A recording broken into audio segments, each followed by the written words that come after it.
Hey guys, I'm here with Justin just to ask some question about woodworking. I know a lot of us who just starting out have questions. How can we start? What do I need? And so forth. So as I meet woodworkers, guys I've been doing for a while, I like to kind of pick their brain, see what works, what don't, what advice. So here, gonna do an interview and have 5 questions, and hopefully that will help you. Don't forget to subscribe, and all right, let's get started. Basically, how did you get started in woodworking? Like, how did you start? It's kind of interesting. I guess I've always had a knack for it or been interested in it. I remember when I first got hired the fire department, a coworker was a woodworker, and about 10 plus years ago, I asked if I could be a sander on a job for a friend, and just so I could see him, his process of making things. And then I sanded for him, did all that, and that was it. And so fast forward to buying a home, fast forward to wanting or not being able to afford furniture for your own home. I ended up slowly collecting tools and making stuff for our house. That's good. And after the first couple things that I made, I just took off, man. I got obsessed and wanted to learn more, wanted to get better, wanted to be more precise, and I'm still on that journey to be more precise. That's good. That's how it all started, man. Nice. Next question I have is, how do you market your stuff, or how do you sell your stuff? Like, how do you get your making a product, or how do you get orders in, or how do you move your items that you make? I would say most of, I guess, my inquiries come luckily from word of mouth. Working with a fire department, Nice. and friends and family that know me, that trust me, I'm able to get some inquiries from them. That's been the bulk of probably my work, but occasionally I get an interest off Instagram, and believe it or not, Yelp has actually. Oh wow. And I haven't really done much on Yelp, but just leaving the contact information there helps a lot. I heard about Yelp. I never got into it deeply, but that's a different topic for another day. But Yeah. that's pretty interesting. Yeah. I never heard that. I've got some of my bigger jobs from that. I should probably maybe focus a lot more on putting quality pictures up there, because I literally threw up some stuff up there like years and years ago. Yeah. But finding someone that does custom furniture, when you type in custom furniture or custom whatever, there's not a lot of results, so maybe that's a key. That's good. I like that. Would be your favorite person or people to say, where do you learn your woodworking skill from, or some tips who do you follow to learn some ideas from? Man, there's a lot of really talented makers or furniture makers on Instagram. When I first started, I remember I spent like a whole day doing a Wood Whisperer a YouTube marathon, basically, just to learn different aspects of woodworking, finishing, joinery, all that stuff. And I haven't even dabbled on a lot of the hand cut stuff, but right now I would say some of the people that inspire me. There's a guy named Gregory Rayowski. His name is The Roaring Woodwork on Instagram. He does a lot of great work. Obviously, the Wood Whisperer does a lot. I guess for where I'm at in my woodworking journey, I want to start getting into really template type stuff, type work. A lot of mid-century modern type furniture. I'd like to start dabbling into that, because I haven't done much of that at all. So little by little. But even like someone who's starting out, I could get inspiration from someone that is starting out too, and just making a cutting board. I feel like I'm always on a constant search for inspiration and ideas. So when I see someone and it's flattering when they approach me or message me and say, "Oh, your work is great. You inspire me." I'm like, well, to be honest, you inspire me too. we're all on this journey together. Correct, You know, correct. I'm not some snob that's gonna say, "Oh, Yeah. your work is little," but like I said, I just like looking everywhere for ideas and inspiration. I love the woodworking community because I think we all know different level of basically to do things, so we all learn from each other, which is kind of cool. And it's like very connected. It's really neat. Yeah, and you know, I'm sure you know, the Instagram community seems very positive. Correct. You know, Exactly. like we're all willing to build each other up. Correct. Give each other advice, suggestions in a good way, Yeah. not in a not in a bad way. There may be some here and there, but you know, it's been fun. I never thought it would end up being this today. That's awesome. You know, there is that aspect of like there's a lot of maybe this dog eat dog world that some people feel like they live in. You know, whereas for me, I guess what I've subscribed to is if you share the information, that'll make them better, that'll make us better. Correct. As a whole, the industry or the craft will get better as a whole. Exactly. Instead of someone doing cheap work. Correct. Exactly. So I'd like to see other people get into it more.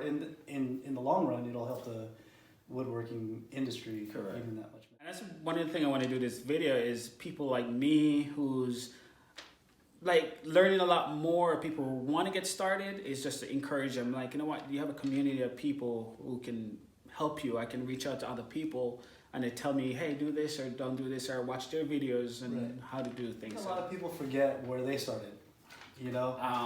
And I remember when I first started, I was messaging people like crazy and asking for like, hey, how do you install drawers? Like, how do you do this? And they were very receptive to just some new guy. That's cool. Answering questions for me, and it's flattering. Honestly, it's flattering even for you to come in here. Like, it's cool. But I get messages quite often, you know, asking how to do certain things, and I'll tell them if I know it. I'll tell them if I don't. Yeah. And if I don't, I'll suggest someone else that might know it. You know, that's good. But you know, it all boils down to, I guess, just having humility and just knowing where you're at. That's good. For those who want to start or just starting, what's some key tools you think they should have or should get? Before I'm going to preface that by saying, like, don't get caught up in you need some expensive machinery. Yeah, they help along the way. They help to do things a little more precise down the road. But starting out, I would say a miter saw and a circular saw. You could do so much with that. You could build a track. If you can't afford a track saw, you could make a track for your circular saw, which I did prior to having a track saw. Chop saw, you could get them cheap off Craigslist, and you can make some really good cuts off that, angled cuts for whatever you're building. Those two things, no, I mean, I guess a sander would be nice too, instead of hand sanding, you know. All in there. Yeah, I know. No one likes to hand sand for hours, but those three things, and that's what I started with. And then you can start venturing into a table saw. You can start venturing into some other things, but those three tools I'd say are like the key ones. I remember before I have an electric sander, I used to sand in my hand, and like your phone with thumbprint, like you can register your fingerprint is all gone. Yeah, I know. We've all been there, man. You know, and it's as you I guess continue in the journey of your woodworking and whatever you get into, whether it's cabinet making, furniture making, you're gonna tailor your needs to certain tools. So when it comes up, I need more clamps, you're gonna get more clamps. Mm-hmm. You might need to take a job to afford the clamps, but whatever tool you want to get, you know, just you'll get there when you get there. Yeah. You don't need everything at once. That's good. The final question is like, if you make sure I get that right. If you were to go back and start over from scratch, what are your do's and don'ts, you will say? If you have to go back, what would you do or don't do? What would you do differently if you had to go back? And just the best way I could answer this is just in an overall sense is one, take the time to learn. You know, don't be impatient. There's been several projects where I've been impatient and it didn't turn out, and I ended up you know, making something that I wasn't happy with, but whatever. You know, it's if you take the time and learn how to do things properly, you get a better outcome. So I've learned that now, and maybe age just makes me more slow down a little bit more. But so I guess that's one, is just take the time to learn something properly. Don't pick up bad habits, because it's hard to get rid of bad habits. That's good. When it comes to tools, social media has a way of really throwing a lot of advertising in your face, and I'm guilty of it too. I've put certain tools on credit cards and stuff, and have paid them off later. I'd say maybe up front, if you know, save up for it. And the big tool purchases will come down the line. Like I said before, as your needs increase, and your need for precision and accuracy increase, then you can start saving for what you need. Like right now, I'm saving for a saw stop. I'm really tempted to put it on a credit card, but I'm not going to. And third, think about the craft. Think about how you want to be perceived in your craft. Do you want to be perceived as just someone that throws a bunch of stuff together and slaps two pieces of wood together and calls it good, or are you gonna, I guess, have this? It sounds corny, but like a romance with your work. Yeah. Right now, I'm at a stage where like I want to take my time. I want every detail to be. I want to be in love with every detail of my work. Granted, I get impatient still, and when I come back to it the next morning and after taking a night's rest, I come back and I'm like, okay, I'm gonna take the time and remake this part because I made a mistake. You know? Just strive for perfection. I will say this: it sounds corny, but every furniture maker or anyone that works with their hands knows that there's a piece of them that they put into their work. There's a lot of heart that goes into that. And do you want a piece that shows what kind of character you are? You know, that's gonna maybe cut corners on a job or whatever. You know, I don't want that to be left behind. Long after I'm gone, hopefully some of my furniture is around, and people will say, "Hey, this guy really took the time on this piece of furniture." That's good. Like your underworking masterpiece. That's pretty good. I have a long way to go though. Yeah.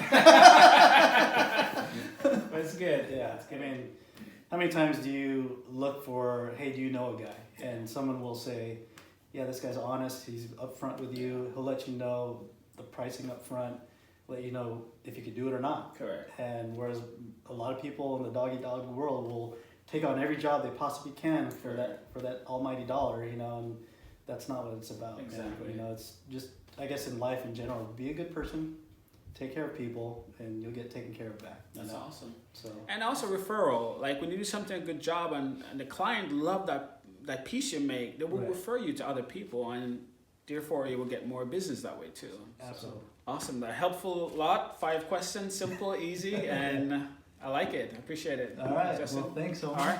Thank you, sir. Awesome.